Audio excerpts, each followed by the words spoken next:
Jesus, ensinando os discípulos, afirma, diz assim lá em Marcos 10, 27. Jesus, porém, fitando neles o olhar, disse: para os homens é impossível, contudo não para Deus, porque para Deus tudo é possível.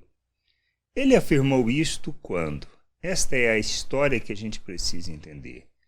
Veio um homem rico, se prostra diante de Jesus e pergunta o que precisa fazer para herdar a vida eterna. Jesus, olhando para ele, discute acerca dos mandamentos e ele diz que tem obedecido a todos. Então Jesus, cheio de amor e compaixão por aquela vida, diz que ele deveria pegar tudo, vender e dar aos pobres, então voltar e segui-lo. E este homem então vai embora triste por causa desta solicitação. Na realidade, este homem acreditava que dependia do seu esforço e do seu empenho. Jesus diz que não, tudo depende de Deus, tudo depende da graça de Deus. E ele, depois, ensinando os discípulos, fala que era mais fácil passar um camelo pelo buraco de uma agulha do que os ricos entrarem no céu. Ele não está discutindo a questão da riqueza, mas a questão da dependência, de onde está o nosso coração. Pois se achamos que podemos fazer as coisas do nosso jeito, se acha que conseguimos, que é pelo nosso esforço que obtemos o reino de Deus, nós estamos equivocados. A salvação depende inteiramente de Deus, não depende de nós. E não depende das obras que nós realizamos, mas de reconhecermos, ou seja, a nossa reconciliação está no fato de reconhecermos que estamos longe de Deus, que não o conhecemos, que vivemos uma vida que traduza simplesmente os nossos desejos, interesses e vontade, e que não tem nada a ver com Deus.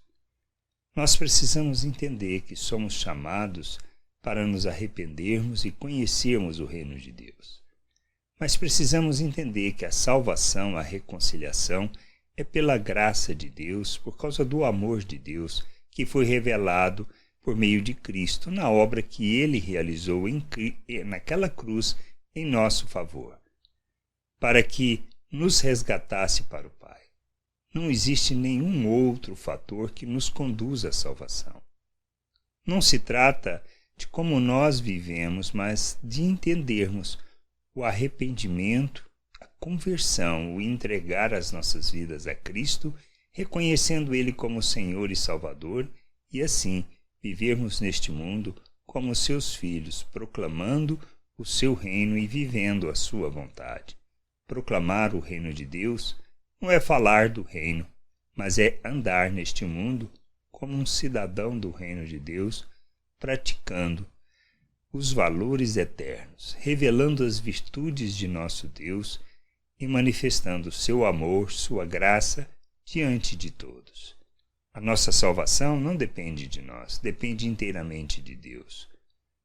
E nós precisamos entender que para seguirmos o exemplo de Cristo, nós precisamos negar a nós mesmos, morrermos para nós mesmos, nossos desejos e nos submetermos ao nosso Deus, honrando e glorificando a Ele, santificando o proceder para o revelá-lo ao mundo. Que a gente entenda, que a gente compreenda que tudo é possível para Deus. Graça e paz sobre a tua vida. Amém.